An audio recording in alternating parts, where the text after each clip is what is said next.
Shabbat Shalom. Shabbat Shalom. Which is peace on Yahweh's holy Sabbath day. Welcome to another holy convocation that Yahweh has enjoined unto us here in Stone Mountain, Georgia.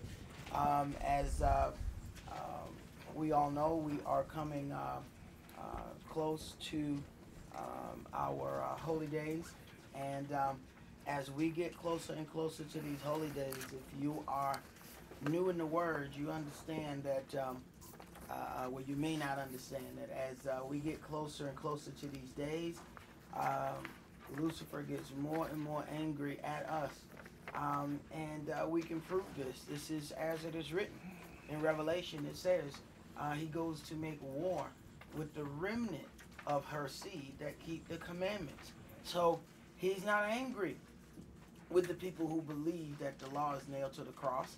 He's not angry with the people who believe that you don't have to be a part of any organization. You can just stay at home and do whatever you want to do and do it how you like to do it. Now, there are people that are doing things in their home, but they're actually going, having people sanctifying their rooms, doing everything that they can because they don't have congregations near them. Then there are those that live down the street from a congregation. Their problem is they just refuse to be under any man. And they're still going to have a problem when Yahshua comes to set up a righteous governmental system, because that governmental system is going to be in the hands of man. So people like to bypass the setup, just believing that they can go straight to Yahweh and bypass all of the things that he has put in place. We respect man's order. Man has an order where they're supervisors, managers, head manager, district manager, all of these things. And we go in the right order when we're dealing with those things in the carnal sense. But when it comes down to the spiritual things concerning our salvation, we have a tendency to want to bypass everybody and everything and go straight to Yahweh. And it doesn't work like that. The children of Israel solidified that it wasn't going to work like that when they told Moshe, don't let Yahweh speak to us anymore. You go and talk to him and come back and talk and tell us what he told you.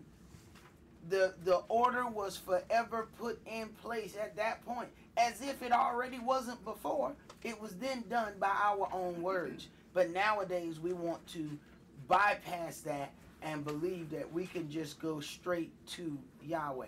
But before we get started, brother, would you read the oracles and entreat the angel that stands at the door to come in and sup with us and us with him, that we may make this a holy convocation by the angel's presence. 1 Peter chapter 4, verses 7 through 11. But the end of all things is at hand. Be you therefore sober, and watch unto prayer. And above all things have fervent love among yourselves, for love shall cover the multitude of sins. Use hospitality one to another without grudging. As every man has received the gift, even so minister the same one to another, as good stewards of the manifold grace of Elohim. If any man speak, let him speak as the oracles of Elohim. If any man minister, let him do it as of the ability which Elohim gives, that Elohim in all things may be glorified through Yahshua the Mashiach, to whom be praise and dominion forever and ever. Amen. Ephesians chapter 4, verses 29 through chapter 5 and verse 4. Let no corrupt communication proceed out of your mouth, but that which is good to the use of edifying, that it may minister grace unto the hearers. And grieve not the Holy Spirit of Elohim, whereby you are sealed until the day of redemption. Let all bitterness and wrath and anger and clamor and evil speaking be put away from you with all malice. And be you kind one to another, tender-hearted, forgiving one another, even as Elohim for Yahshua's sake has forgiven you. Be you therefore followers of Elohim, as dear children, and walk in love, as the Mashiach also have loved us, and has given himself for us an offering and sacrifice to Elohim for a sweet-smelling savor. But fornication and all uncleanness or covetousness, let it not be once named among you as becomes saints. Neither filthiness, nor foolish talking, nor jesting, which are not convenient, but rather given of thanks. Ecclesiastes chapter 5, verses 1 and 2. Keep your foot when you go to the house of Elohim, and be more ready to hear than to give the sacrifice of fools, for they consider not that they do evil. Be not rash with your mouth, and let not your heart be hasty to utter anything before Elohim. For Elohim is in heaven, and you upon earth. Therefore let your words be few. Exodus chapter 23, verses 20 and 21. Behold, I send an angel before you to keep you in the way and to bring you into the place which I have prepared. Beware of him and obey his voice. Provoke him not, for he will not pardon your transgressions, for my name is in him. Revelations chapter 3, verses 20 through 22. Behold, I stand at the door and knock. If any man hear my voice and open the door, I will come in to him and will sup with him, and he with me. To him that overcomes will I grant to sit with me in my throne, even as I have also overcame, and am sat down with my Father in his throne. He that has an ear, let him hear what the Spirit says unto the churches. All right, now today's sermon is entitled Freedom, Bondage, and the Spirit of the Law. Freedom, bondage, and the spirit of the law. Now, as we get closer to these holy days, you're going to find that there are people that believe because you are keeping these holy days that you are in some type of bondage, and they don't really understand what real freedom is. One of the quotes that Harriet Tubman made when they talked about how many slaves she had freed, she said, I could have freed a lot more slaves if I could have convinced them that they were actually slaves. See, so the confusion and the battle is in the mind, and people not understanding what's really happening, they don't understand that they have become a slave to Master's setup and the way he has given us this word. I spoke to a brother this week who swore down he was a Gentile and couldn't really accept anything other than that. Simple question. That's, Noah had 3 sons. So how are you only offered 2 options, Jew or Gentile? And he just sat there looking at me like his brain kept rebooting. He didn't know where to go. But this is part of that real bondage. The people that are in bondage will accuse you of being in bondage because you are keeping Yahweh's law. So there are some things that we need to go over so that as we get ready to keep our holy days, understand this is another way that Lucifer will attack you as we're coming toward these holy days, because these things mean something to Yahweh. And whenever we are if we're going to worship Yahweh in truth and in spirit, then we're going to keep things that are important unto him. So then obviously if Lucifer is trying to cause an issue with that, then he wants to cause a separation between you and the creator of all things. And the first thing is to see if he can give you some kind of low self-esteem about keeping these things. Let's begin today in Romans chapter 8.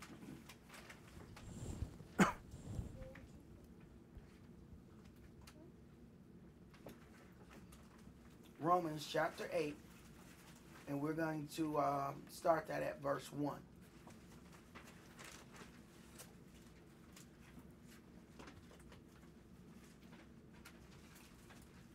See, the Sunday morning doctrine has given us the belief that we can do whatever we want, however we want to do it, and that there's no possible way that man can lose his salvation.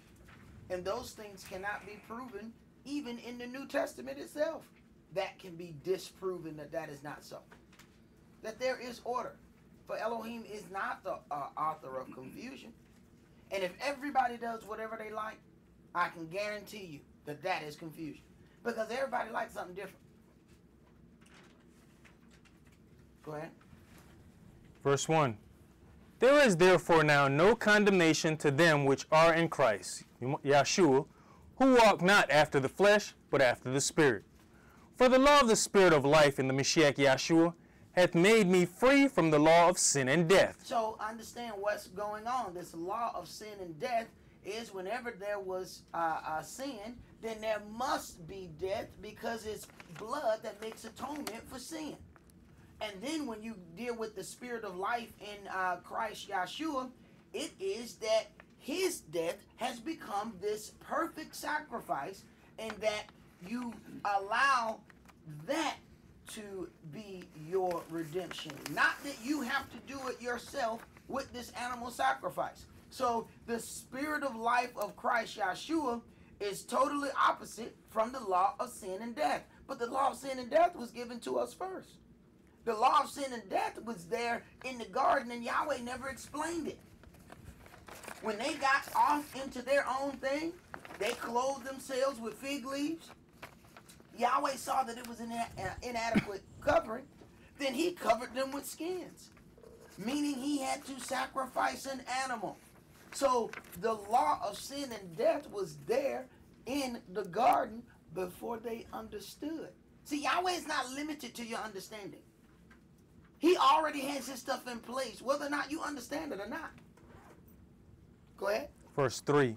For what the law could not do, in that it was weak through the flesh, Elohim sending his own Son in the likeness of sinful flesh, and for sin, condemned sin in the flesh. Right. The animal sacrifice could never make or provoke or puncture man's feeling of remorse. Hey, there's no more worrying about what was done. You don't really have to deal with it as long as you got the animals for the sacrifice. So where is any godly felt sorrow for the action that has happened? So what it did was it pricked man's wallet, but it never pricked man's heart. See, when you have to think about that somebody died for your sins, this should pierce your conscience. Go ahead. Verse 4. The righteousness of the law might be fulfilled in us, who walk not after the flesh, but after the Spirit. For they that are after the flesh do mind the things of the flesh, but they that are after the Spirit, the things of the Spirit. For to be carnally minded is death, but to be spiritually minded is life and peace.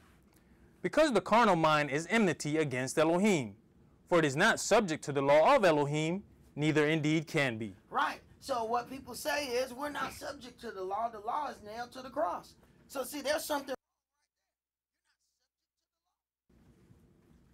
So the first thing in Lucifer's attack against us is telling us, don't worry about that.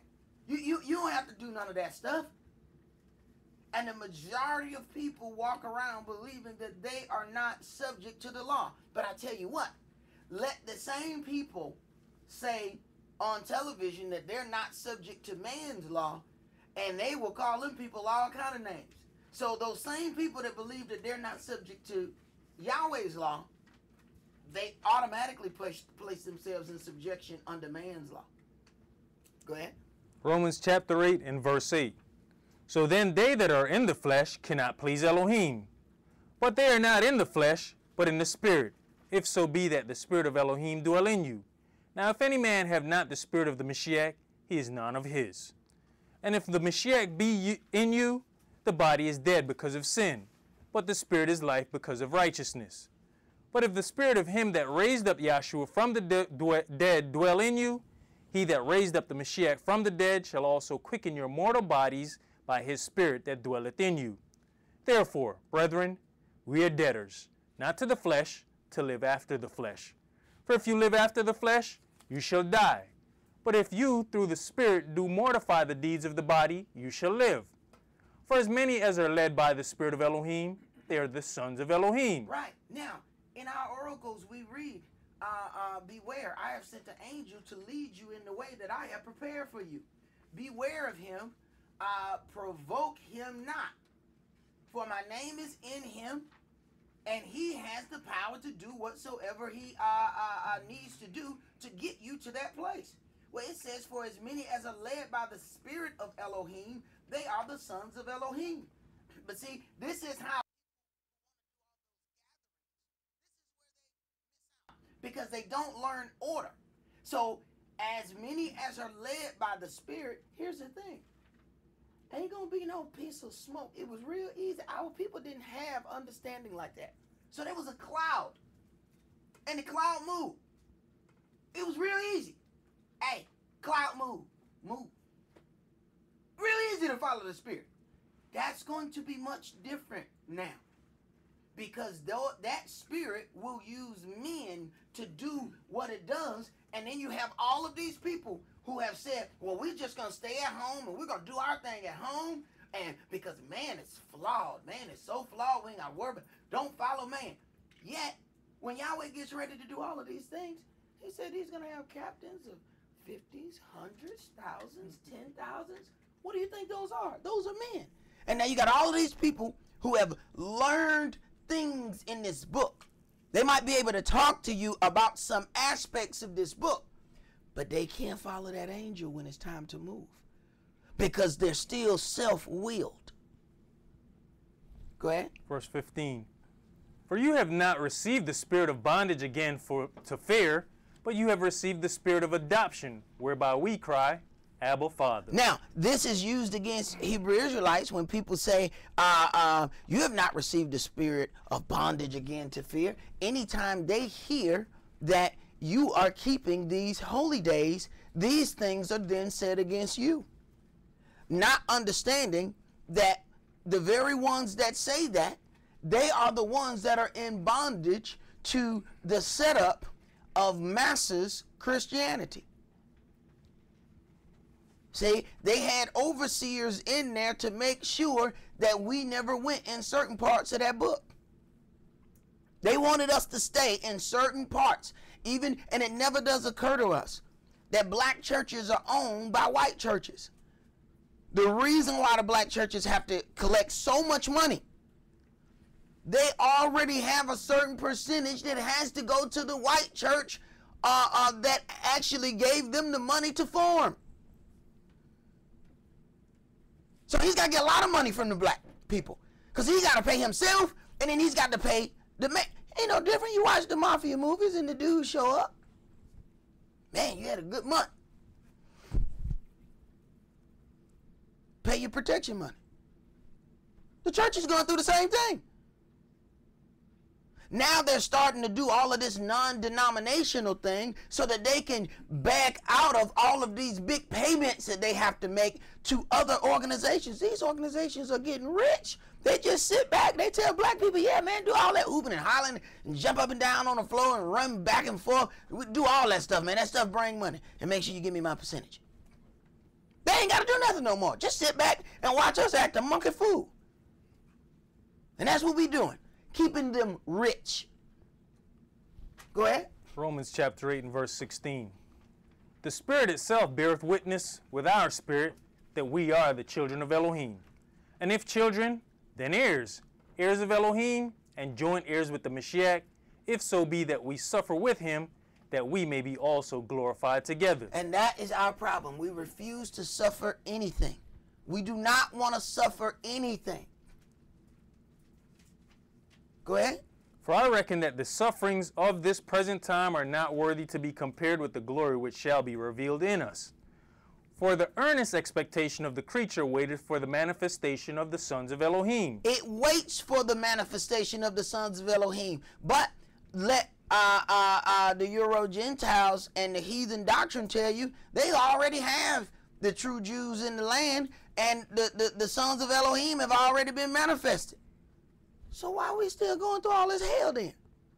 Don't you realize when the true sons are manifested in the earth, that the whole earth is quiet and is in peace? It's not just about the redemption of the children of Israel. The whole earth gets to have peace when the children are revealed. So how is it we still getting shot dead in the street if the true Jews return home in 1948? But people don't want to ask those questions. And you have a whole lot of people that just, they want to go to Israel. They want to go to Israel. You better go and visit and come back home. Because let me tell you something. they let you know they don't care for your kind. See, it's just like when you visiting, if you go and visit Rio or someplace like that, they're going to keep the parts that they don't want you to see, those parts going to be pushed off. And they tell them people, look here, you cause any problem with these tourists, we're going to give you some serious time. Do not mess with these people. Let them come, let them spend their money, and let them go home. Man, they having all kind of stuff in Israel and saying all kind of nasty things about Africans, anybody that's coming in there. They claim anytime somebody says something against them, they're anti-Semitic. You look at some of the things and you'll see just how much anti-Semitism comes from those people. You would not believe it. It was also when the guy ended up selling his team because his little girlfriend recorded his statements. That was one of the things that they never put out on blast. They would always say, yeah, what he said against Magic Johnson was wrong. They never addressed when he said, yeah, there are white Jews and there are black Jews. And they treat the black Jews worse than dogs in Israel. And our folks dying to go. And that just what may happen. You might end up go and dying now. Because let me tell you something. When all of this stuff hits the fan, they only have to be nice while the camera is on. Once that camera is off, you better beware. Go ahead. Verse 20. For the creature was made subject to vanity, not willingly, but by reason of him who hath subjected the same in hope.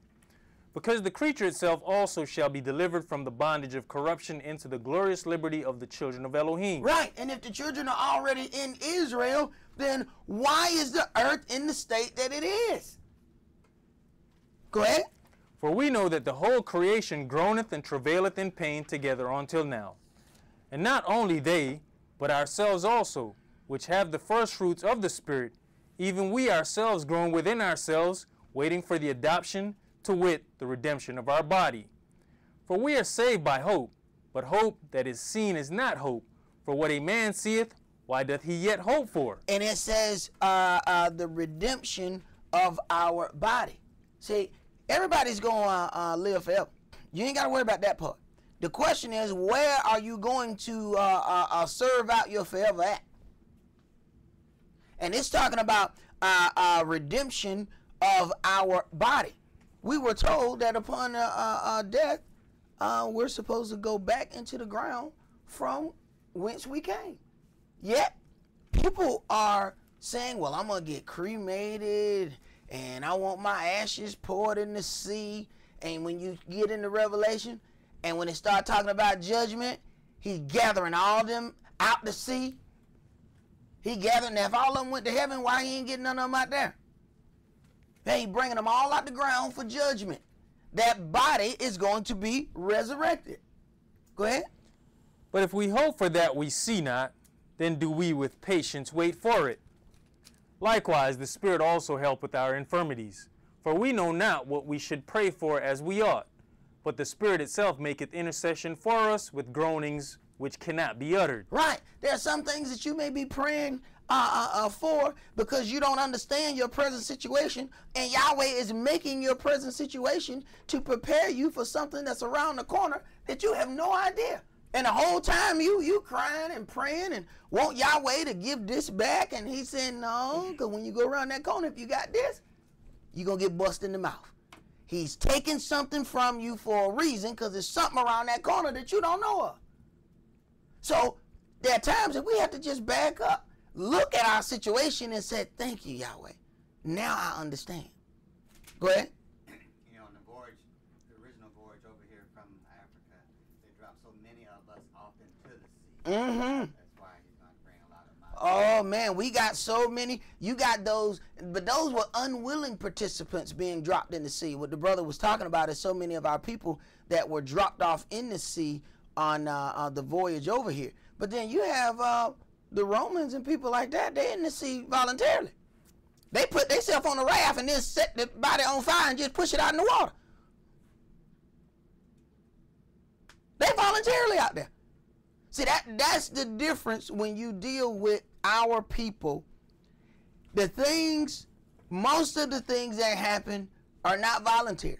So you have these people that try to say that they're Israel, yet all of their voyage and going around the world was all voluntary. They had passports. Our trip here wasn't voluntary. We didn't have no passport. Cargo don't need passport. See? So that is the difference. But, oh yeah, you're right. It's going to be a whole lot that has to come out of that sea. Go ahead. Verse 27, Romans chapter 8 and verse 27. And he that searcheth the hearts knoweth what is the mind of the Spirit, because he maketh intercession for the saints according to the will of Elohim. According to the will of Elohim, not according to the will of you. Not according to the desire of you. Not according to what you want. According to the will of Elohim. Everything that you want ain't good for you. Go ahead. And we know that all things work together for good to them that love Elohim, to them who are the called according to his purpose. For whom he did foreknow, he also did predestinate to be conformed to the image of his Son, that he might be the firstborn among many brethren. Yes, and this there are things that causes many problems with people who really don't believe in the birth of Yahshua. They really don't understand what it is that's going on. So you'll have a lot of people who call themselves Israelites. If somebody call themselves Israelite, you talk to them for a while and let that doctrine come out of their mouth, and you'll find out that they're not Israelites indeed. Go ahead. Moreover, whom he did predestinate, them he also called, and whom he called, them he also justified, and whom he justified, them he also glorified. What shall we then say to these things? If Elohim be for us, who can be against us? He that spared not his own Son, but delivered him up for us all, how shall he not with him also freely give us all things? Who shall lay anything to the charge of Elohim's elect? It is Elohim that justifieth. Who is he that condemneth? It is the Mashiach that died, yea, rather, that is risen again, who is even at the right hand of Elohim, who also maketh intercessions for us. Who shall separate us from the love of the Mashiach? Shall tribulation, or distress, or persecution, or famine, or nakedness, or peril, or sword? As it is written, for your sake we are killed all the day long. We are accounted as sheep for the slaughter. Nay, in all these things we are more than conquerors through him that loved us. Now, this has become a famous saying that people like to use, but you don't hear any of the stuff that comes before that. People want to talk about conquerors and being able to do these things or do this or prosper as far as monetarily. But when it comes time to deal with this in truth and in spirit, you find that they're not as motivated to do that. Go ahead. Verse 38. For I am persuaded that neither death, nor life, nor angels, nor principalities, nor powers, nor things present, nor things to come, nor height, nor depth, nor any other creature shall be able to separate us from the love of Elohim, which is in the Mashiach Yahshua, our Adonai. All right, let's go to Galatians chapter 4.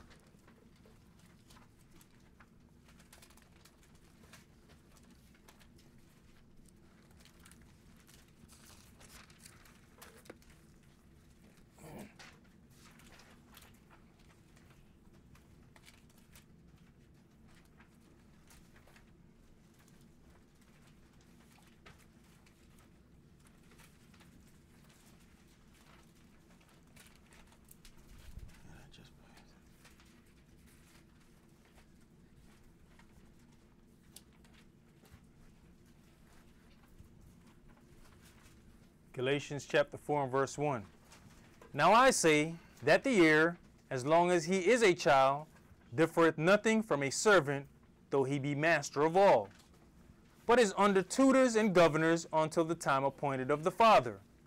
Even so we, when we were children, were in bondage under the elements of the world.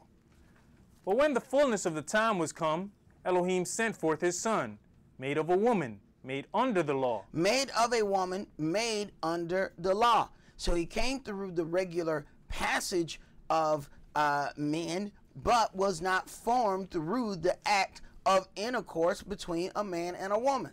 That seed was placed there, and that causes great contention to some people, because it is amazing that people want to give Yahweh the credit for building the whole earth and the heavens, but somehow they limit him as if he's not able to place a seed within a woman without her being with a man. But he can make the sky, but he can't place a seed in a woman. What kind of mess is that? How can you give him all of this credit on the left, but he can't do this over here? No, he can't do that. That's the carnal mind will not allow them to go past a certain point. There are many people that in reading the ground open up and ate somebody, they say, oh man, that's some fairy tale stuff. Until they seen the video of that stuff happening in Louisiana and Florida, and the ground just opening up and you just see the trees move, and it's like, oh man, I guess that was real. Some people have to see it. Go ahead. I was going to say, I mean, you think about it, the first man was made from the dust of the ground. Mm-hmm. He wasn't brought by any sexual act. He was made from the dust of the ground. Mm-hmm. The first woman was made from the rib of that man. Right. So why is it impossible for him to place the seed of Dawid in this woman? Because the carnality of man has already decided what he wants to think. And no matter what you say, no matter what you read, you are not going to convince or persuade him off of his point. He has already decided how and what he's going to do. That's that stiff-necked and rebellious nature of Israel. Go ahead. Verse 5. To redeem them that were under the law, that we might receive the adoption of sons. And because you are sons, Elohim hath sent forth the Spirit of his Son into your hearts, crying, Abba, Father. Wherefore you are no more a servant, but a son. And if a son, then an heir of Elohim through the Mashiach. Howbeit then, when you knew not Elohim, you did service unto them which by nature are no gods. But now, after you have known Elohim, or rather are known of Elohim, how turn you again to the weak and beggarly elements, whereunto you desire again to be in bondage? You observe days and months and times and years. All right, now hold your place right there. And let's go to Colossians chapter 2. Now, you see here, it says you observe days and months and times and years. So let's see how this is erroneously used against Israelites.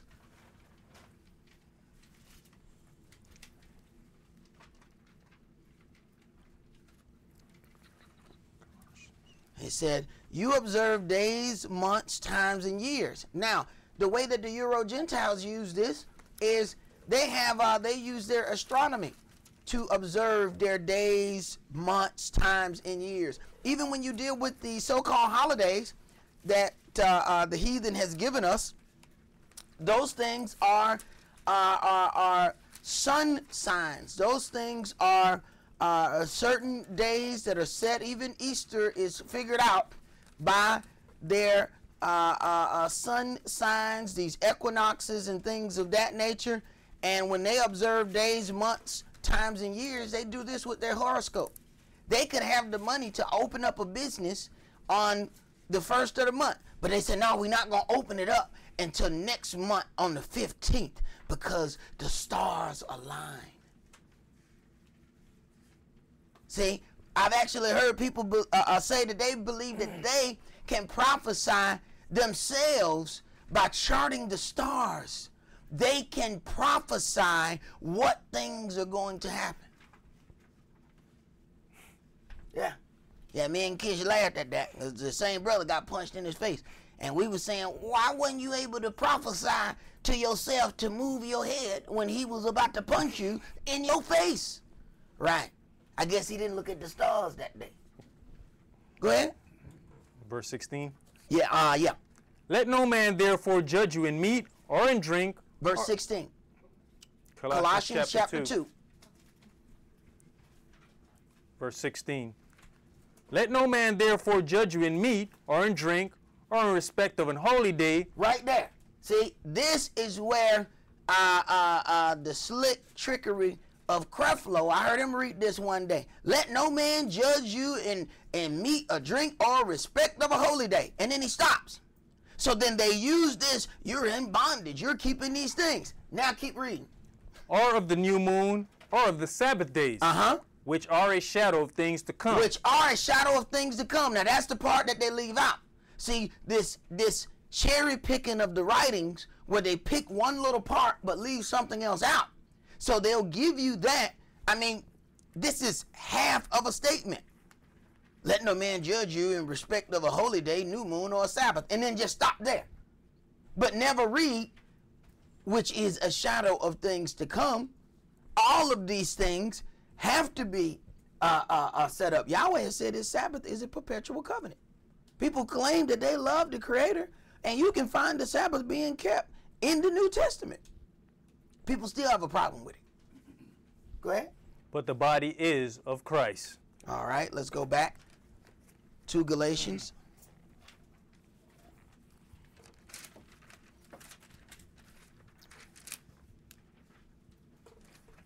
Galatians chapter 4 and verse 11. I am afraid of you, lest I have bestowed upon you labor in vain. Brethren, I beseech you, be as I am, for I am as you are. You have not injured me at all. You know how through infirmity of the flesh I preached the gospel unto you at the first. And my temptation which was in my flesh you despised not, nor rejected, but received me as an angel of Elohim, even as the Mashiach Yahshua. Where is then the blessedness you spake of? For I bear you record that, if it had been possible, you would have plucked out your own eyes and have given them to me. Am I therefore become your enemy because I tell you the truth? That's usually what happens. Go ahead. They zealously affect you, but not well. Yea, they would exclude you that you might be affect them, that you might affect them. But it is good to be zealously affected always in a good thing, and not only when I am present with you. My little children, of whom I travail in birth again until the Mashiach be formed in you.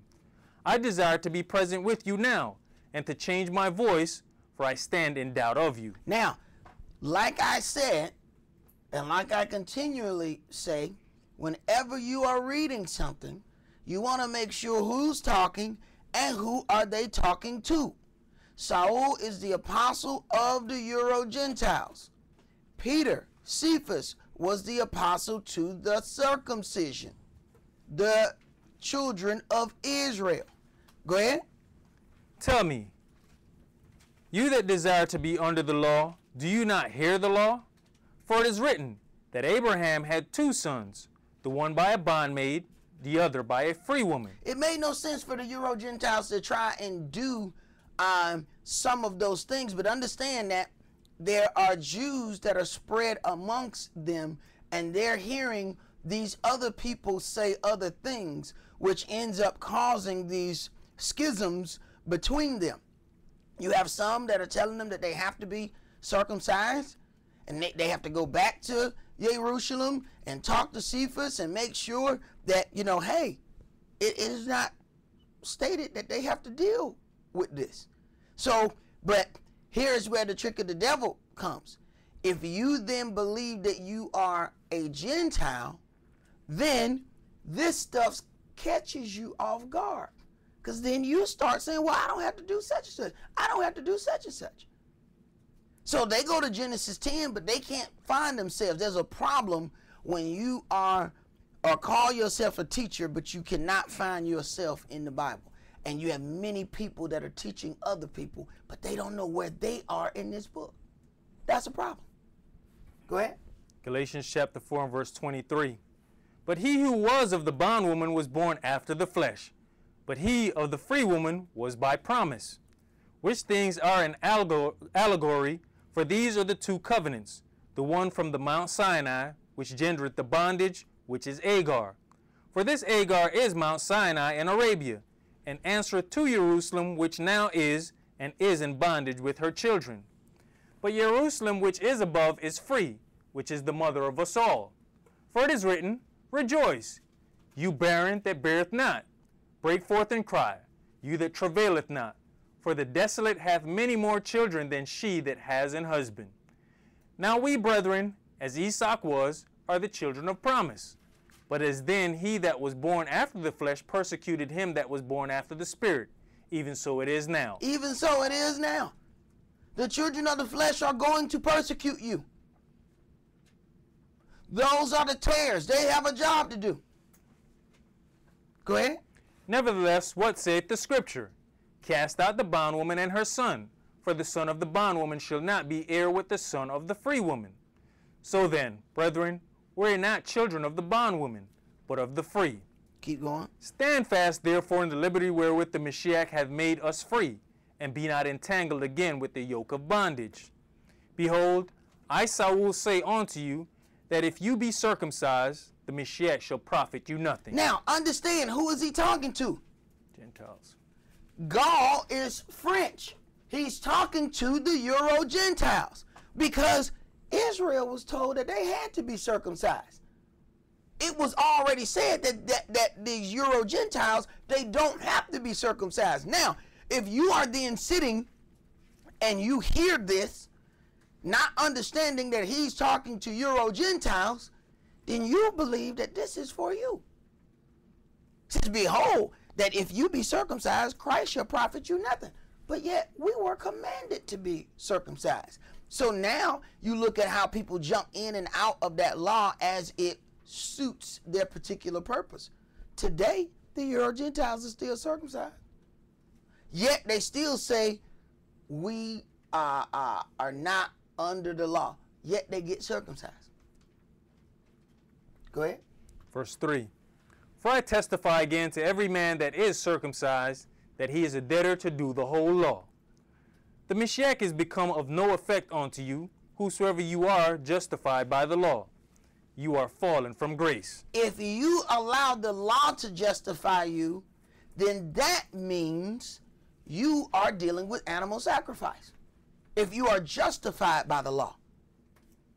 See, that's where you draw the line between the law and the spirit of the law.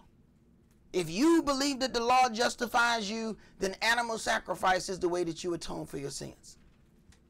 Go ahead. You know, even with this, when you look at verse 2 and verse 3, verse 2, he's talking to the Gentiles, and then he comes right back to make sure that if any of you Israelites are in the house, you know what you got to do.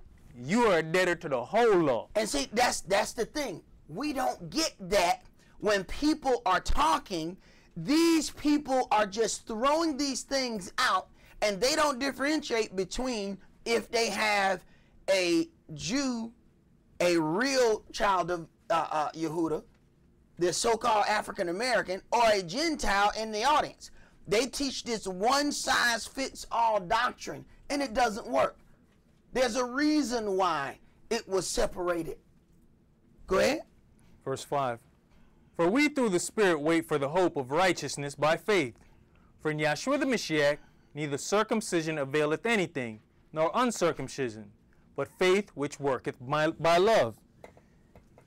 You did run well, who did hinder you that you should not obey the truth.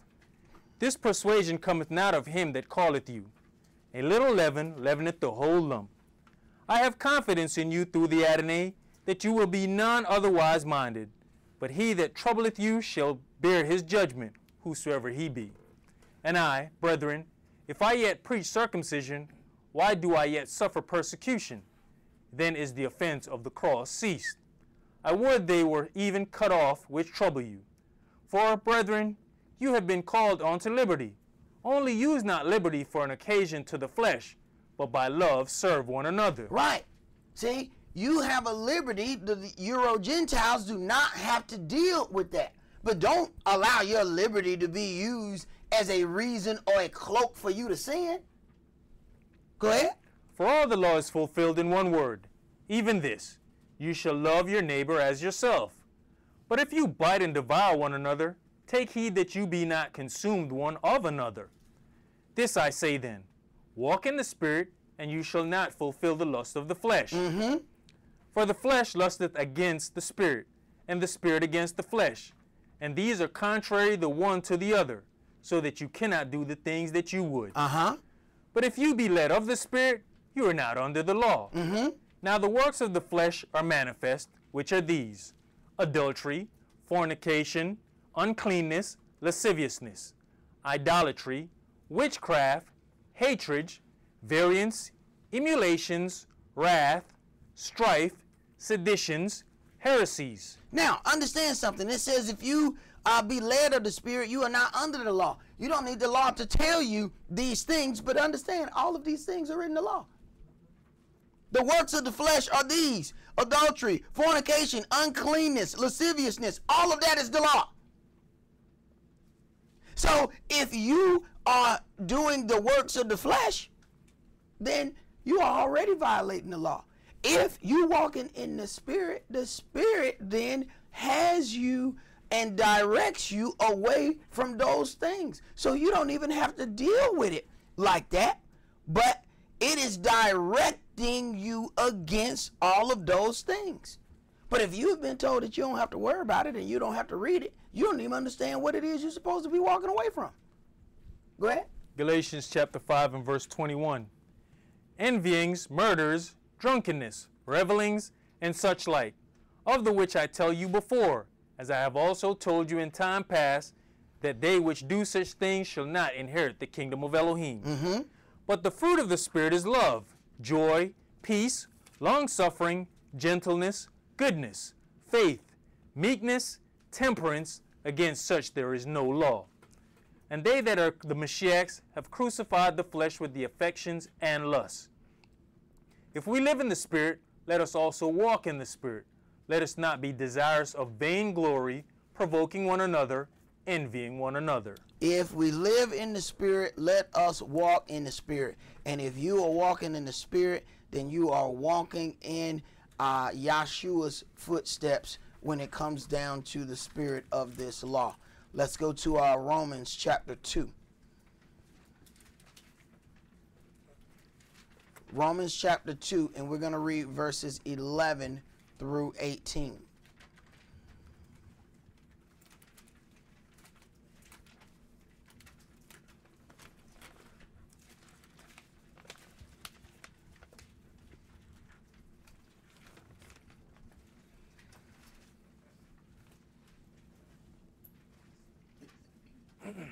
Romans chapter 2 and verse 11.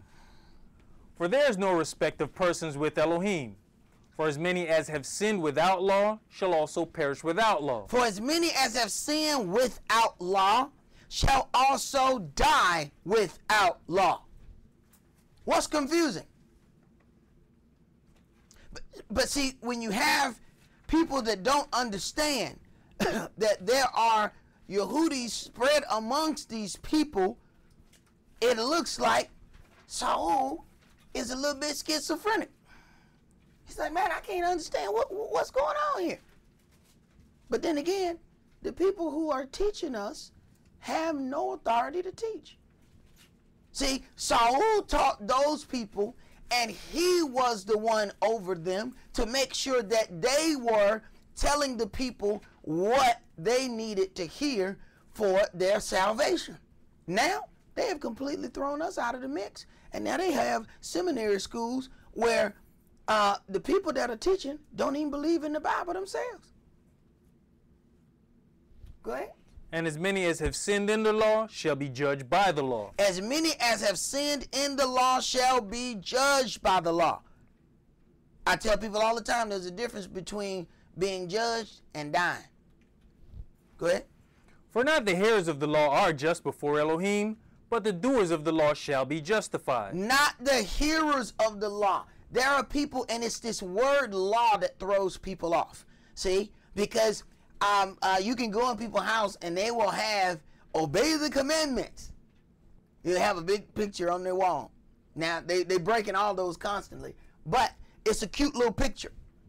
And they don't attribute those commandments to law. But when you read the things and you start hearing law, just glance over to the commandment. Every time you see this law, glance over to the commandment. Wait a minute, that's the same thing. Right. The commandment is a law. He commanded it. It's a law. See, he didn't suggest it. So the same people will have these things on their wall and have, remember the Sabbath day to keep it holy. And they haven't kept one Sabbath day.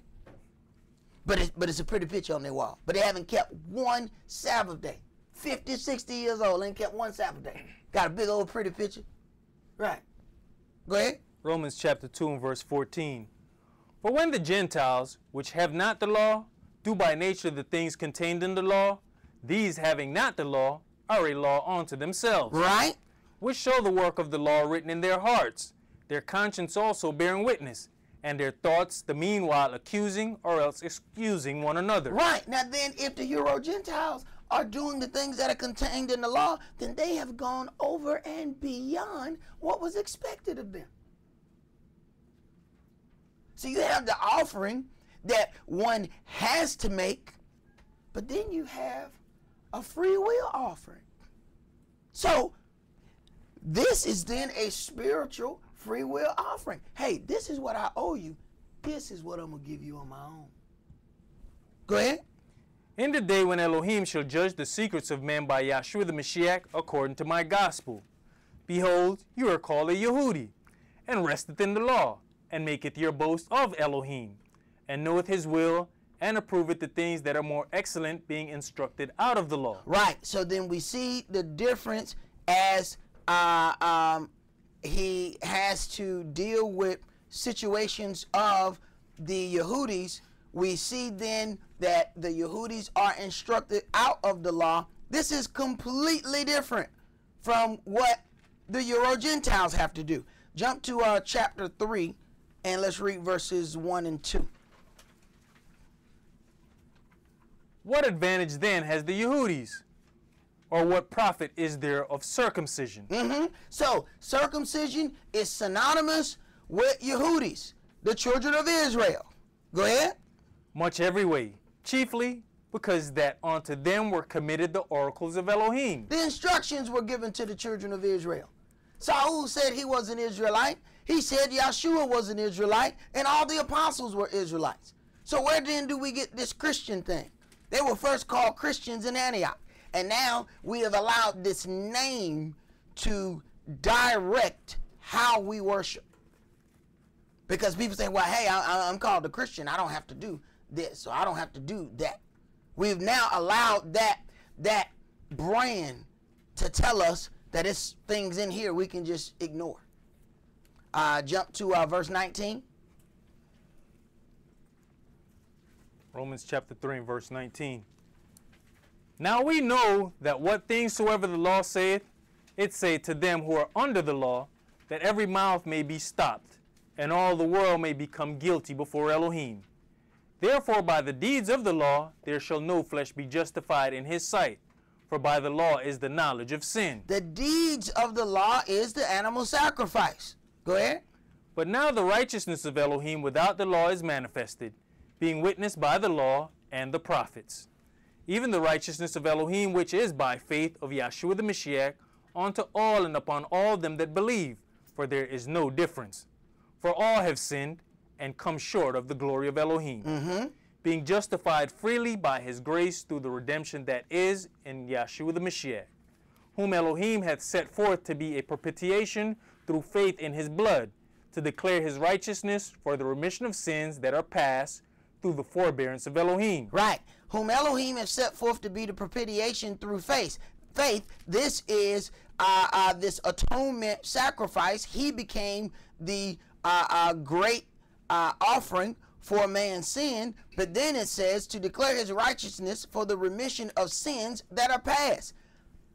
That stuff that's taught on Sunday morning said he has died for your sins past, present, and future, and you can just keep on sinning. Let them tell it. They say it is no way that a man can lose his salvation.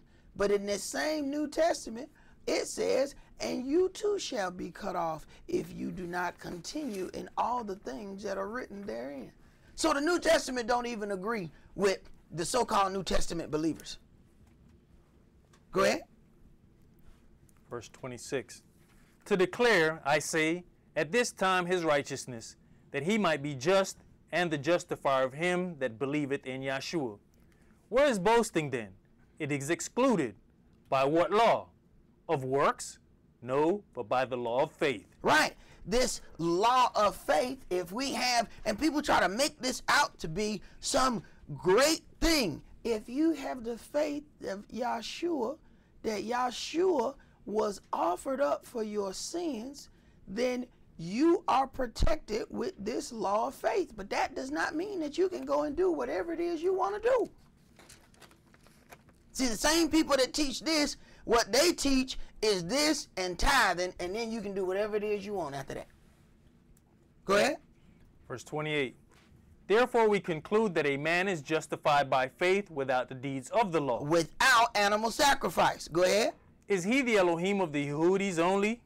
Is he not also of the Gentiles? Yes, of the Gentiles also.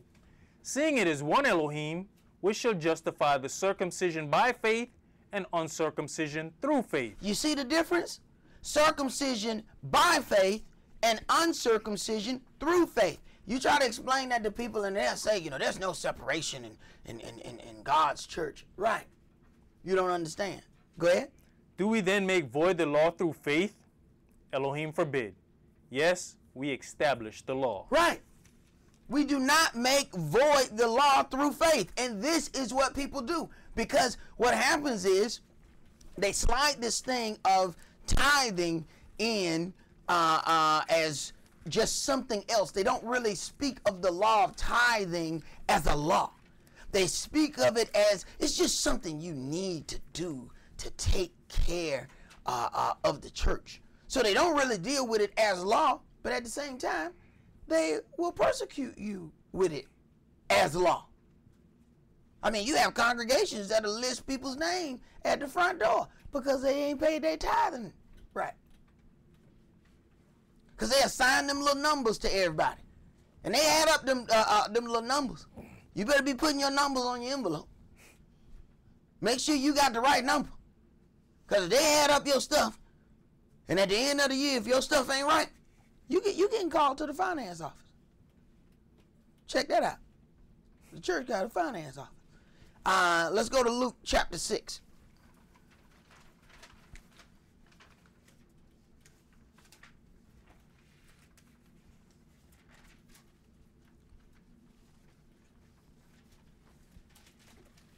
See, it says Elohim is a spirit, and he wishes to have them who are going to worship him in truth and in spirit.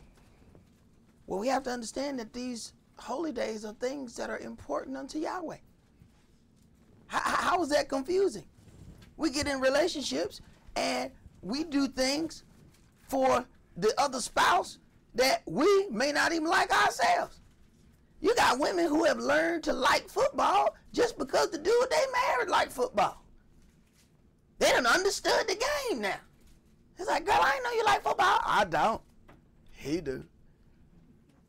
So, but then, hey, you got some brothers that done went to some knitting conventions. Brother, you knit? No, man, she does. But they're supporting one another in what that person likes to do. How do you think this is different? This is Yahweh, our Elohim, and these holy days are important unto him. How can you say you love Yahweh, but you ain't going to deal with nothing that he has held important to him? Now, what kind of relationship you have? Go ahead, brother. Luke chapter 6 and verse 46. And why call you me Adonai, Adonai, and do not the things which I say? Whosoever cometh to me and heareth my sayings and does them, I will show you to whom he is like. He is like a man which built an house and digged deep and laid the foundation on a rock. And when the flood arose, the stream beat vehemently upon that house that could not shake it, for it was founded upon a rock. Right. Now, when the flood rises and the stream starts beating upon your house, will it shake? So you can throw you something together. You can throw you something together. You can even throw you something together that look nice. But when the flood comes, that spiritual flood, will your house stand? Go ahead. But he that heareth and doeth not is like a man without a foundation, is like a man that without a foundation built an house upon the earth, against which the stream did beat vehemently, and immediately it fell, and the ruin of that house was great. Right. When you deal with all of those things where people end up giving us all of these nice sayings, but there's no root in them of this word. As soon as, that situation and circumstance befall them, they're done. Because all they had is a bunch of nice sayings, and you can keep throwing out those nice sayings without understanding what's really written in this book. And that's a problem. Let's go to Matthew chapter 22. So he says, why call me Adonai, Adonai? Why would you call me master, but do not the things I say? See, if you're going to call me master, that means you are saying that you understand that I am over you. But if I'm over you, why don't you do the things I say? See, that's hypocrisy. Can't call me master and then say, well, I'm not going to do what you say, but, I'm going to call you master, though. That's lip service. See? That's why he says, they draw near me with their mouth, but their heart is far from me. See, you ain't going to catchphrase your way into the kingdom. I don't care how many good ones you got. Matthew chapter 22, and let's read starting at verse 15. Then went the Pharisees and took counsel how they might entangle him in his talk. And they sent out unto him their disciples with the Herodians, saying, Master, we know that you are true, and teacheth the way of Elohim in truth.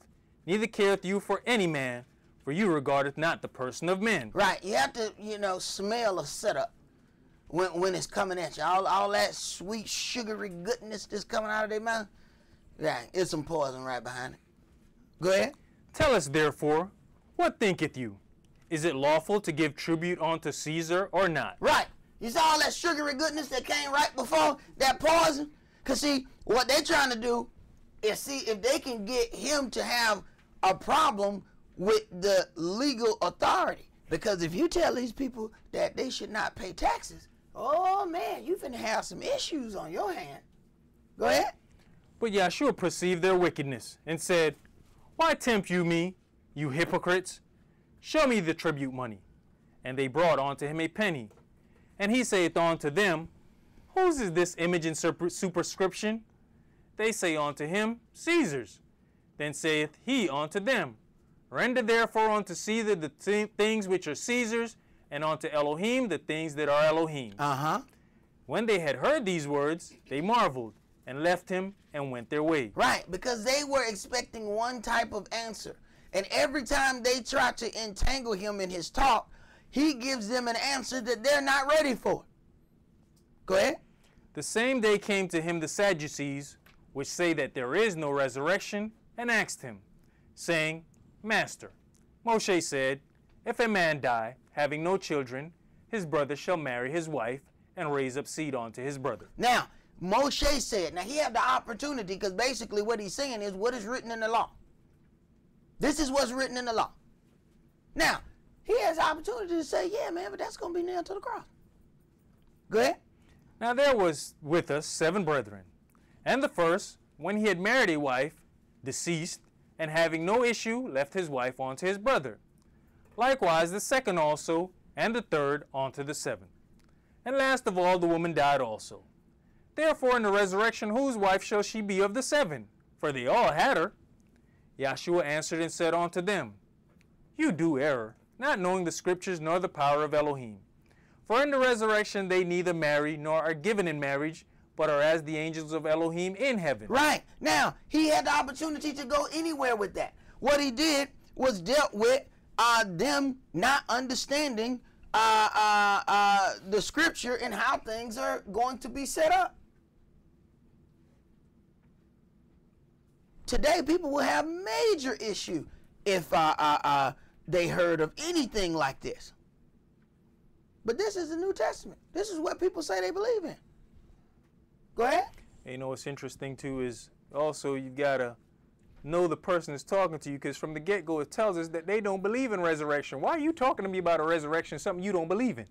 So they can entangle you in your talk. Go ahead.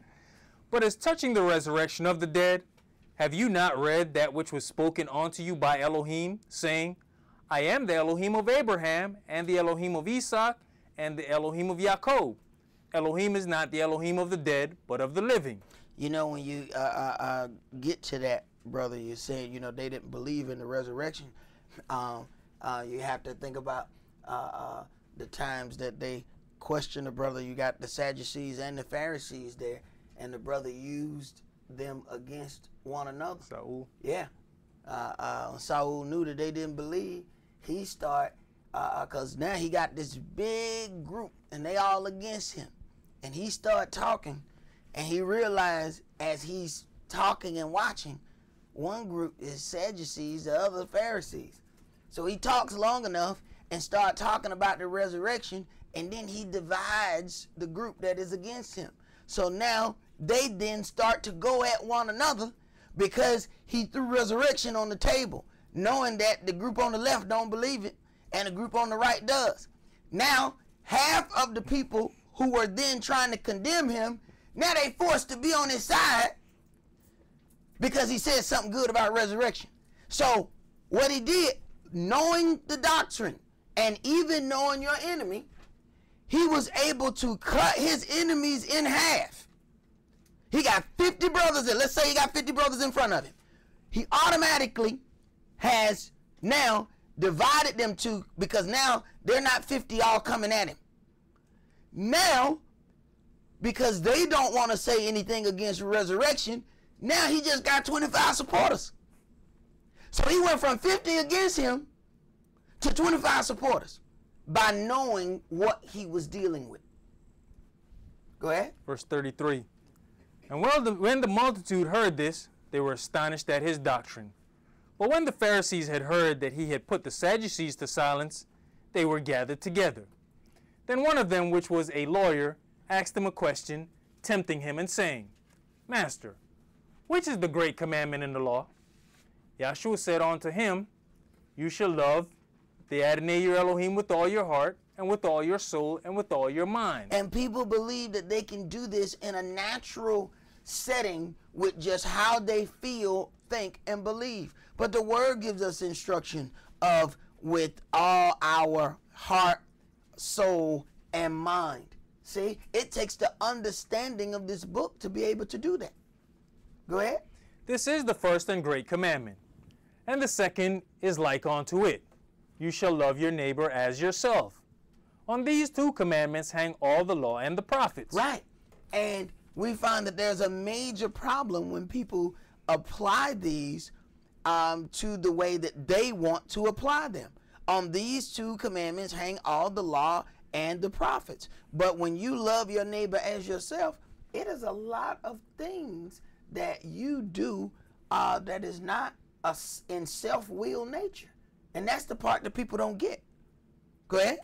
While the Pharisees were gathered together, Yahshua asked them, saying, What think you of the Mashiach?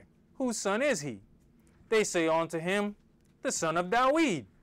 He saith unto them, How then does Dawid in spirit call him master, saying, Yahweh said unto my Adonai, Sit you on my right hand, till I have made your enemies your footstool. If Dawid then call him master, how is he his son?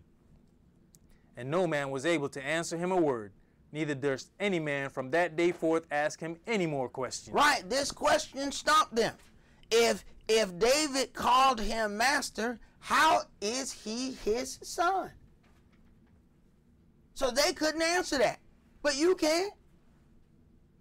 You can answer that question. That question is not a mystery to us in this day and time. But there are some people that have so many issues with because you have the lineage of the seed of Dawid coming down to yourself, You have some that will argue you to the death on the internet that Joseph was definitely with Mary physically, and that's the way the baby was born, because they can't reconcile that part in their mind. They limit Elohim, and they don't understand by limiting Elohim, it limits them. What did Yahshua say? Because they were offended in him, he did not many miracles in the place where he was born. Because they had an issue because they knew him, and they limited the Holy One. And that is the thing that people don't see. Let's go to Matthew chapter 5.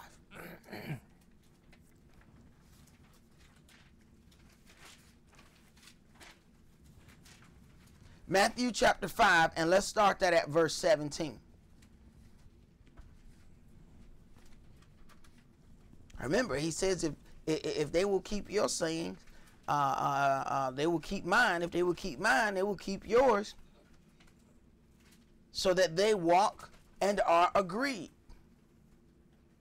But what we find as we go reading through this book, we find that people jump in and out of this book as it suits them.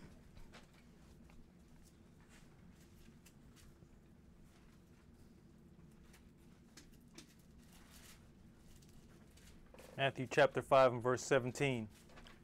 Think not that I'm come to destroy the law or the prophets.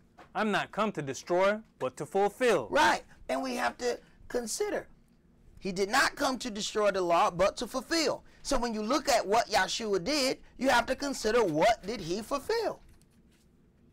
If he fulfilled it, then he did that particular thing. He couldn't fulfill adultery. He didn't commit none. He couldn't fulfill any of the other things that are written in the law, but he could fulfill animal sacrifice because he was sacrificed.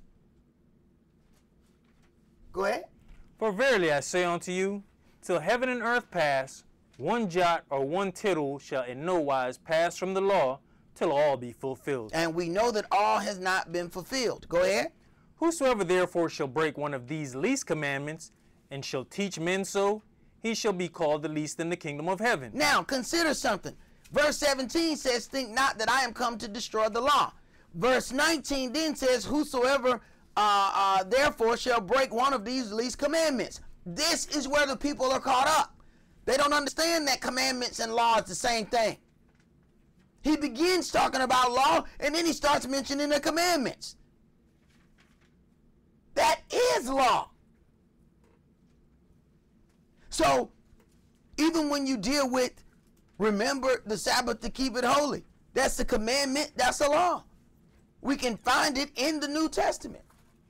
So how can anybody find an excuse not to do it? Go ahead.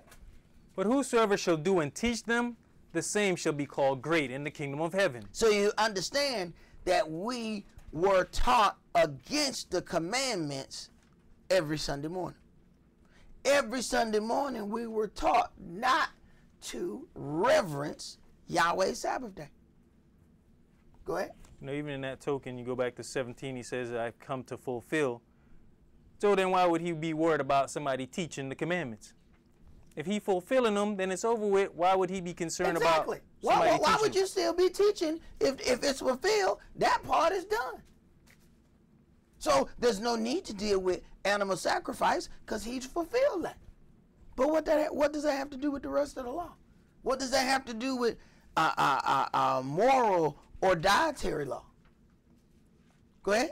Verse 20. For I say unto you, that except your righteousness shall exceed the righteousness of the scribes and the Pharisees, you shall in no case enter into the kingdom of heaven. You have heard that it was said by them of old time, you shall not kill, and whosoever shall kill shall be in danger of the judgment. But I say unto you, that whosoever is angry with his brother without a cause shall be in danger of the judgment, and whosoever shall say to his brother, Reka, shall be in danger of the council. But whosoever shall say, you fool, shall be in danger of hellfire. So you see now that it doesn't even have to be the physical act of murder. So where people want to tell you that they've been given this free pass to sin, when you examine this, you find that it is even more difficult since the coming of Yahshua. And if he has paid the price, then he gets to set where the bar is. You don't get to set the bar. You wasn't the one offered on the torture stake. You don't get to set the price. He sets the price. So here is the price that he set for murder. You don't have to physically do it. If you angry with your brother without a cause, then you have murdered him already in your heart. So now we have to examine our heart and what cause you think you have. Go ahead. Therefore, if you bring your gift to the altar, and there remember that your brother has aught against you, leave there your gift before the altar, and go your way. First be reconciled to your brother, and then come and offer your gift. Agree with your adversary quickly, whilst you are in the way with him, lest at any time the adversary deliver you to the judge, and the judge deliver you to the officer, and you be cast into prison. Verily I say unto you, you shall by no means come out thence till you have paid the uttermost farthing. You have heard that it was said by them of old time, you shall not commit adultery. But I say unto you, that whosoever looketh on a woman to lust after her has committed adultery with her already in his heart. Now this is the law magnified. He said it was going, the law was going to be magnified and made honorable. This is law magnified. But the very people who telling you that they're not subject to the law is nailed to the cross. Yet Christ has a magnified law. Go ahead. Matthew chapter 5 and verse 29. And if your right eye offend you, pluck it out and cast it from you. For it is profitable for that one of your members should perish, and not that your whole body should be cast into hell. Right. And that right eye could be anything. That right eye could be the closest people to you that you may have to cast out because it's causing you not to reach your desired place, which is the kingdom. Go ahead. And if your right hand offend you, cut it off and cast it from you. For it is profitable for you that one of your members should perish, and not that your whole body should be cast into hell. It has been said, whosoever shall put away his wife, let him give her a writing of divorcement. Now, before, hey, it didn't take much or nothing. I found some uncleanness. Here you go. Bill of divorce. Go ahead. But I say unto you, that whosoever shall put away his wife, saving for the cause of fornication, causeth her to commit adultery. And whosoever shall marry her that is divorced committeth adultery. Right. So you got physical fornication and you have spiritual fornication. And whosoever shall marry her that is divorced committeth adultery. People don't understand just how powerful the baptism is for all these covenants that we made in the past. Go ahead. I think you and I were discussing this yesterday about even though he gave her a bill of divorce, that man is still alive. You cannot remarry. If she be married again, she's an adulteress. That's the whole part of this thing being married to death do us part. Now we know that there are liberties in this law where it says if a brother or a sister is married to an unbeliever and that person wishes to depart, a brother or sister is not under bonds in such cases. And believe you me, you can tell that they are unbelievers by what people do. But you can't claim somebody is an unbeliever if they doing more than you do. They're unbeliever. Wait a minute. They do more stuff than you. How the hell they gonna be an unbeliever? Right. Folk trying to find them a loophole. I gotta get out of there. Right. Go ahead. Verse 33.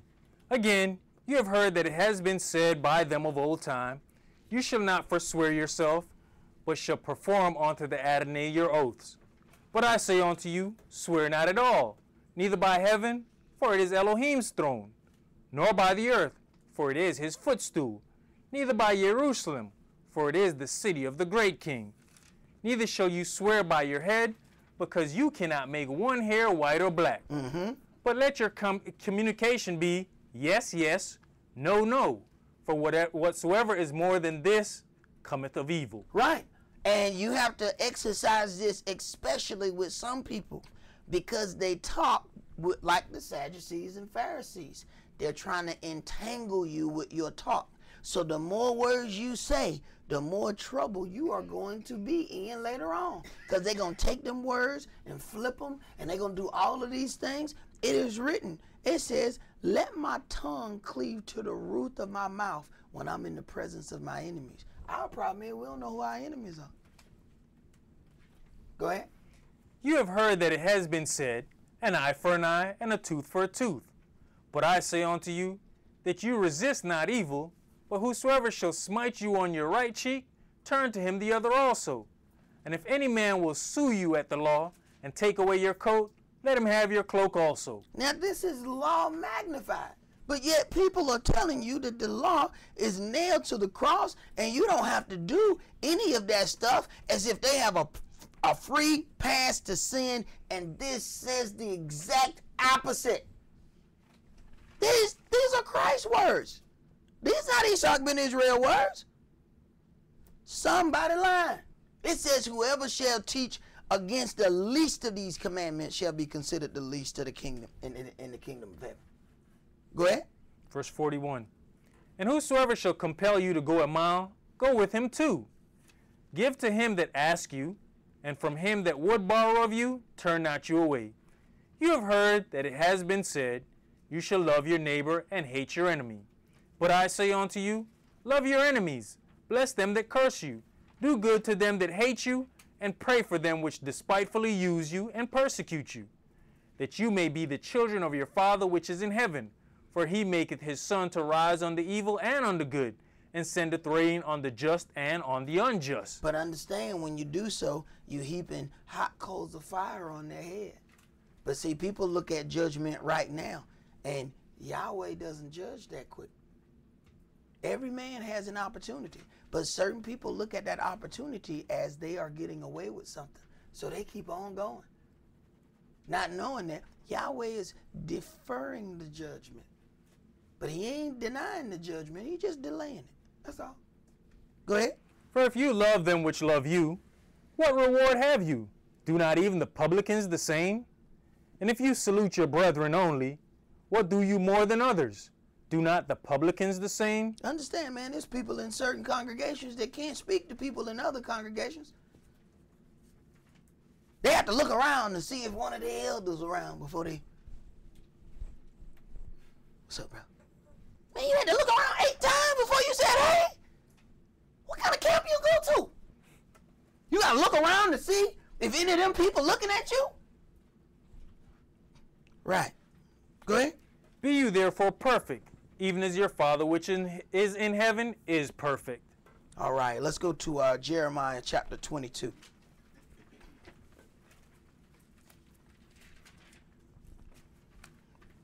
Jeremiah chapter 22.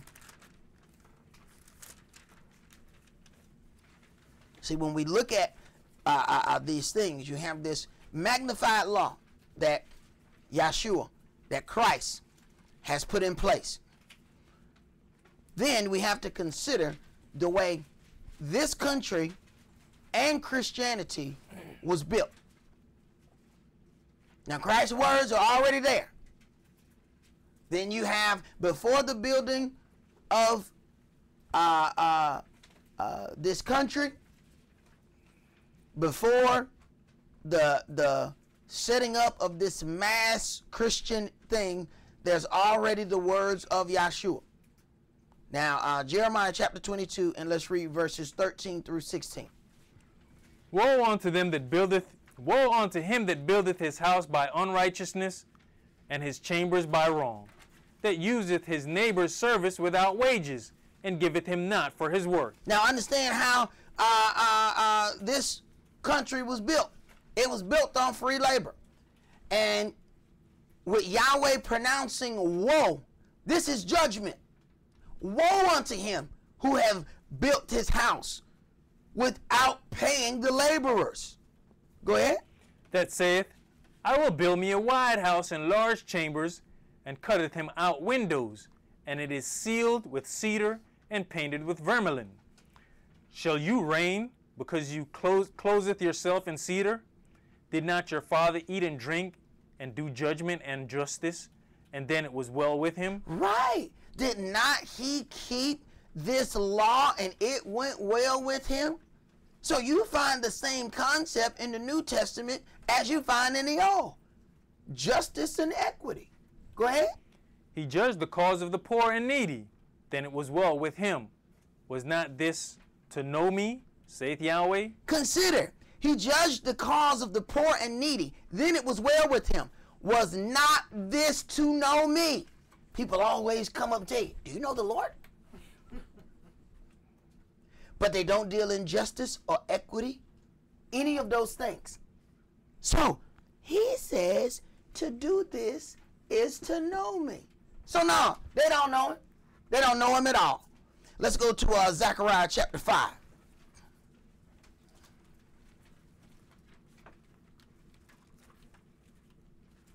See, like it says, when you keep getting in this book, you find out, yeah, that there's a lot of that going on with these people worship me with their lips, but their heart is far from me. There's a lot of that going on. In every organization, whether or not you Hebrew, Christian, whatever you're supposed to be, there's a lot of mouth service going on.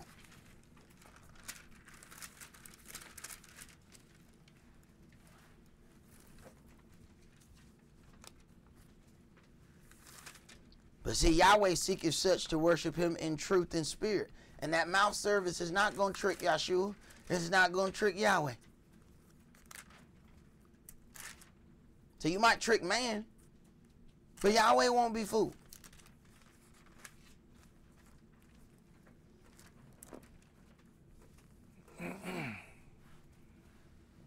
Zechariah chapter 5, and let's start that at verse 1. Then I turned and lifted up mine eyes and looked, and behold, a flying roll. And he said unto me, What seeth you? And I answered, I see a flying roll. The length thereof is 20 cubits, and the breadth thereof 10 cubits. Then said he unto me, This is the curse that goeth forth over the face of the whole earth. So the flying roll is a curse that goes over the face of the whole earth. Go ahead. For everyone that stealeth shall be cut off as on this side according to it, and everyone that sweareth shall be cut off as on that side according to it. So the curse goes over the whole earth looking for thieves and liars. Go ahead. I will bring it forth, said the Yahweh of hosts, and it shall enter into the house of the thief, and into the house of him that sweareth falsely by my name. And it shall remain in the midst of his house, and shall consume it with the timber thereof and the stones thereof. So, the curse goes over the earth, finds thieves and liars, enter into their house and start destroying it. Say, take away the timber and the stones. Your house just fuck. You got problems left, right, up, down. But it only got there through your negative doings. That's why the curse came into your house. Go ahead. Then the angel that talked with me went forth, and said unto me, Lift up now your eyes, and see what it is this that goeth forth. And I said, What is it? And he said, This is an ephah that goeth forth. He said, moreover, This is their resemblance through all the earth. And behold, there was lifted up a talent of lead, and this is a woman that sitteth in the midst of the ephah. And he said, This is wickedness. And he cast it into the midst of the ephah, and he cast the weight of lead upon the mouth thereof.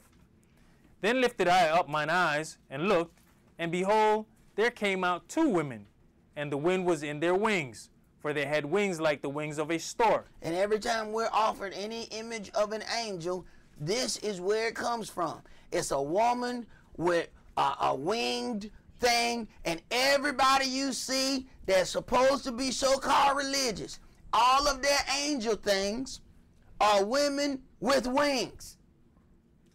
And it is complete wickedness, and this is the only thing you're going to see or read of that. But you see these images everywhere. Go ahead. You know, even to add to that, when you think about the wings that they put on all these angels, they're always white. What color is the stork? Right. Go ahead. And they lifted up the ephah between the earth and the heaven. Then said I to the angel that talked with me, Whether do these bear the ephah? And he said unto me, To build it an house in the land of Shinar, and it shall be established and set there upon her own base. Right, to build it a house in the land of Babel. So this Babylonian system will be weighed in the balance by this woman. And we have this unjust setup of this country, and we see that Lady Liberty don't give a damn about us. Lady Liberty is letting us get shot down in the middle of the street. Lady Liberty has a problem when it comes to righteous judgment concerning her former slaves. Let's go to Habakkuk chapter 2.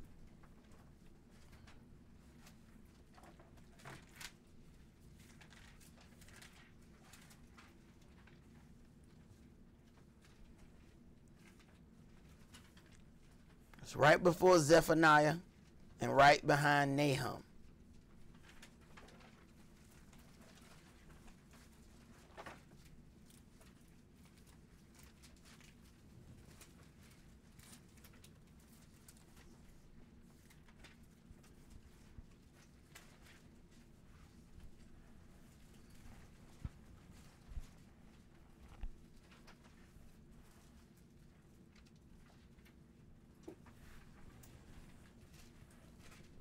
We're going to read chapter 2 and verses 1 through 16.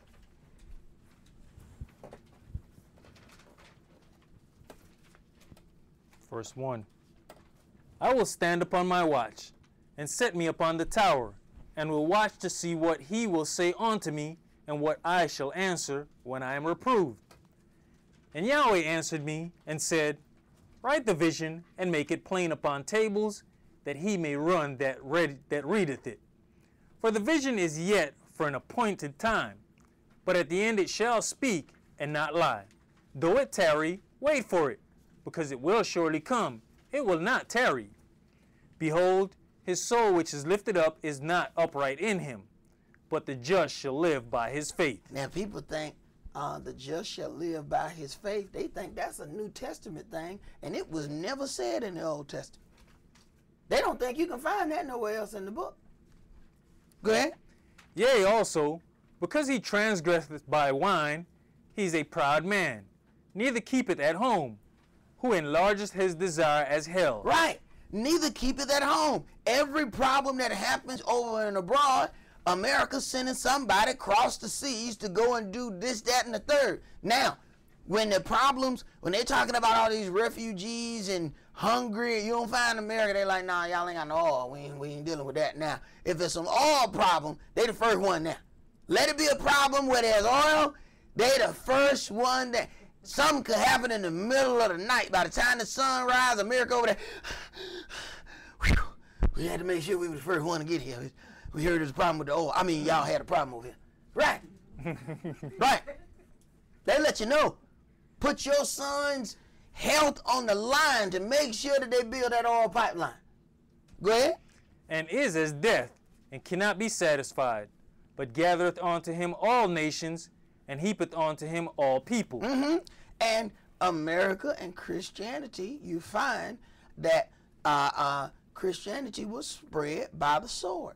And people actually come to you trying to defend the Christian dogma when the whole thing came about. Either accept Christianity or die. Now, what kind of choice was that? But people don't want to discuss the wickedness by which this Christianity was spread all over the earth. They quick to tell you about a jihad. They have done way more than the jihad.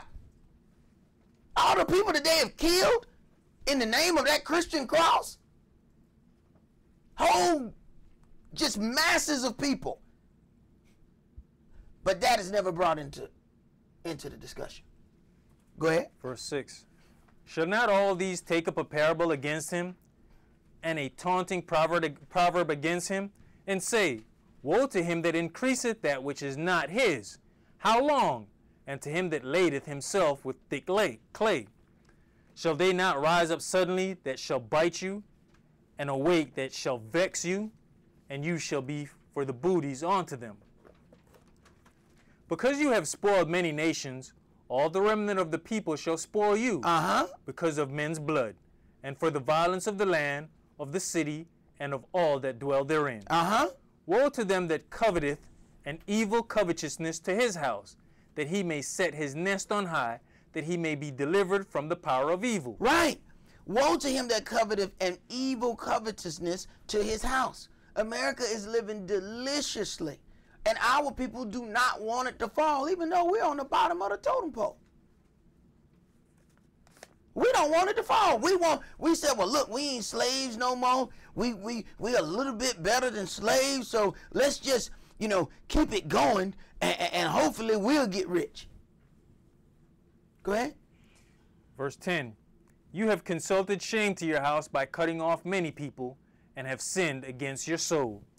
For the stone shall cry out of the wall, and the beam out of the timber shall answer it.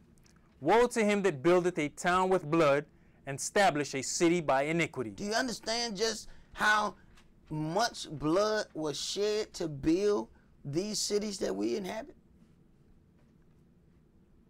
Man, you can't even find a so-called Native American.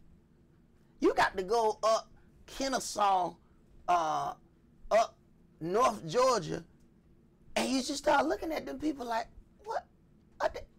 Is that a, yeah. And it throw you off.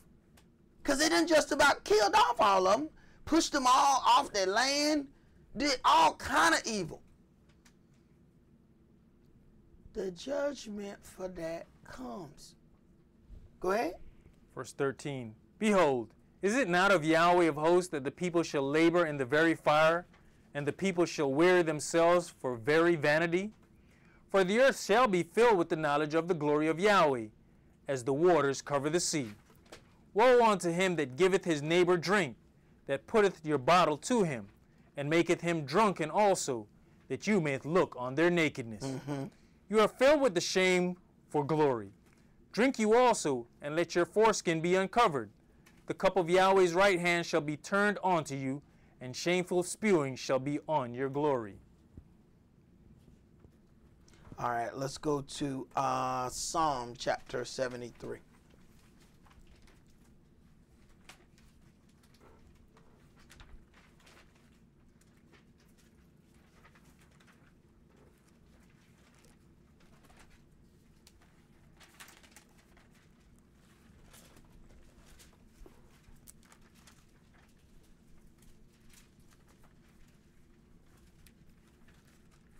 See, we have to be ready to praise Yahweh and give an answer for those that believe that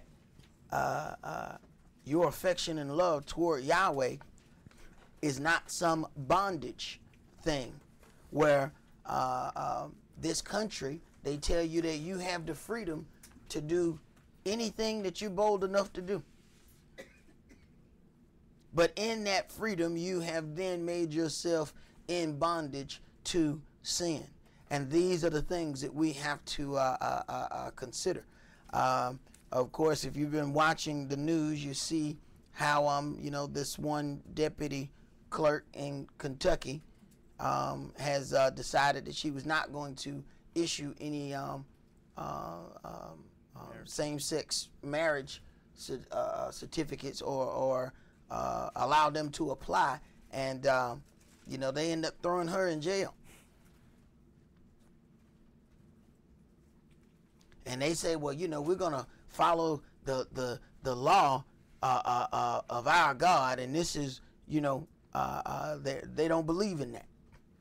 But I told these folks, you stand in between these Gentiles and their money, and you can go ahead and schedule your demise. Because they're going to get their money. And there's a whole lot of money that this thing is about to bring. This is about to bring some serious money by allowing all of these people to enter into marriages. And they have to pay court fees for every last one of those things. They're not going to let you stand in front of their money. You better find you another place to stand. That's like jumping in front of a moving car. And it's an angry dude behind the wheel. And you say, stop. That's probably not a good idea. That's even smarter than standing in front of these people about their money. Psalm 73, and let's start that at verse 1. Truly Elohim is good to Israel, even to such as of a clean heart. But as for me, my feet were almost gone. My steps had well near slipped. Right. Even to them that are of a clean heart.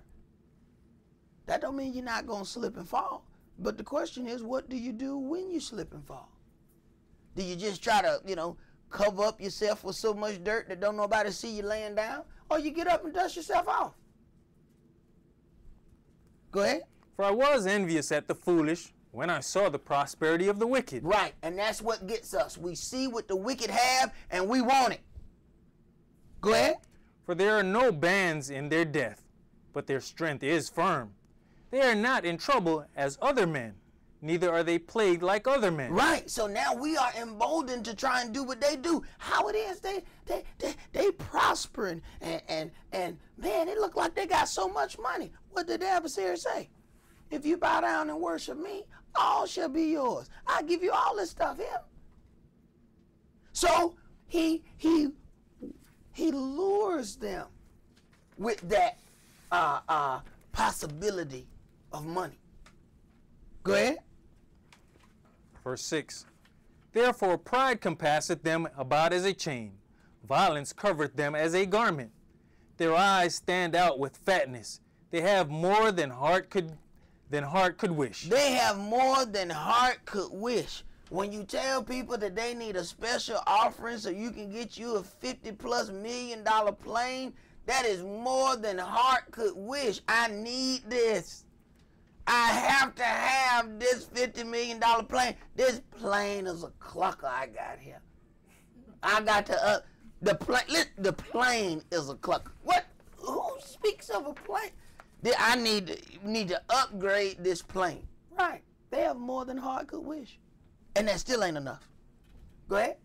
They are corrupt and speak wickedly concerning oppression. They speak loftily. Right. Because they speak of you following Yahweh's word as bondage.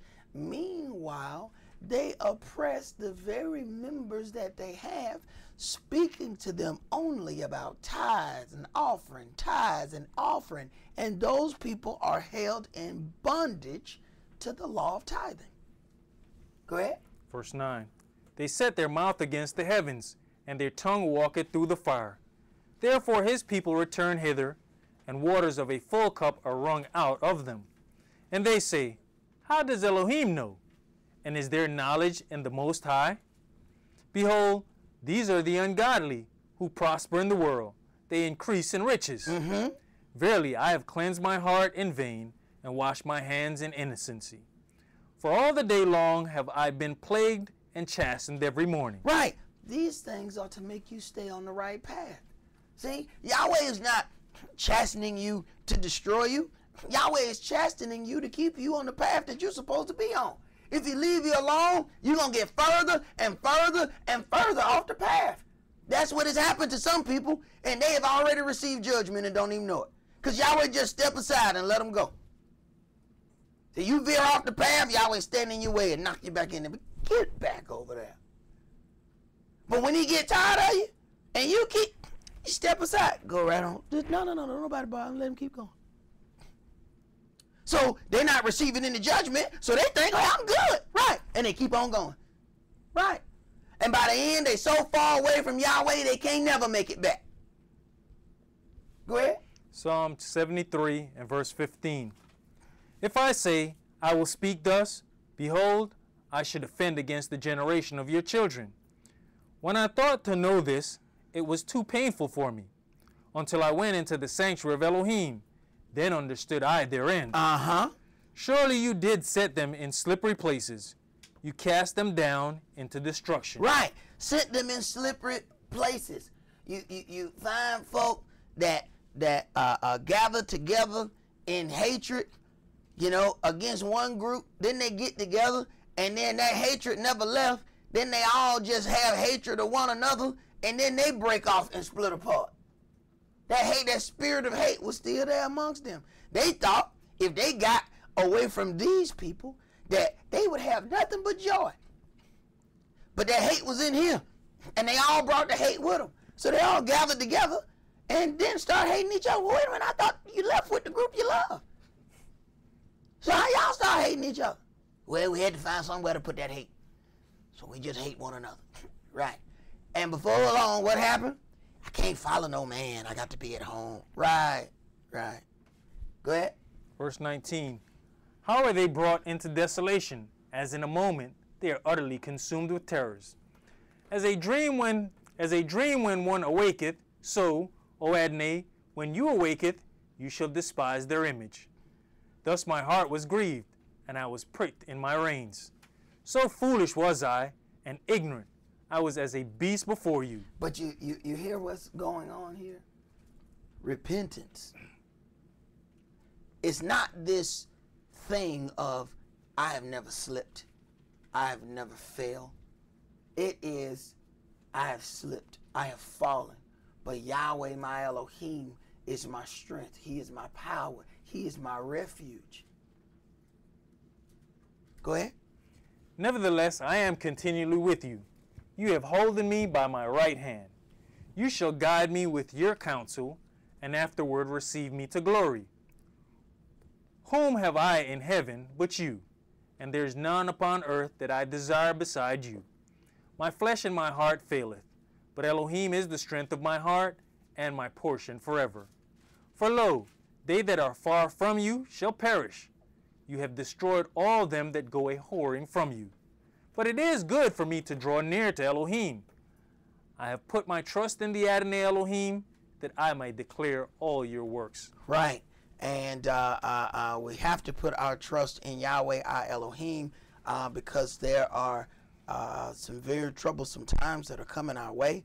And as we get closer and closer to the redemption of the children of Israel, you are going to see some really awful things that we are going to have to witness. But it must needs be so, because the multitude of Israel will not come to Yahweh on their own. That visitation will have to happen, and we have to be ready for that visitation spiritually, because it very well may be that we would have to speak this word more and more as we get toward that time. Because understand, man doesn't feel like he has to ask any questions right now. Man don't believe that he has to answer anything. When people run up to you, the Sunday goers believe that you should answer to them as to what you believe in. They don't think that they should have to ask any questions. They believe that they're standing in the same place because they have all of these other people standing with them. So these are things we have to consider. But as that persecution continues to happen, people are going to start asking questions. People are going to start wanting to know, okay, what is happening unto us? Because we have taken on this Christianity that Master has given us, but those are Christians just dying in the middle of the street. So these are things that we're going to have to consider, that the adversary, the devil, is going after the children of Israel. And part of that is these people, if they come out of that darkness. So we have to be prepared to not only deal with the adversary, but then deal with those who are going to come running out of that fire when they realize that they are in it. That's all that we're going to do for today. Remember the Sabbath to keep it holy. Shabbat shalom. Shabbat shalom.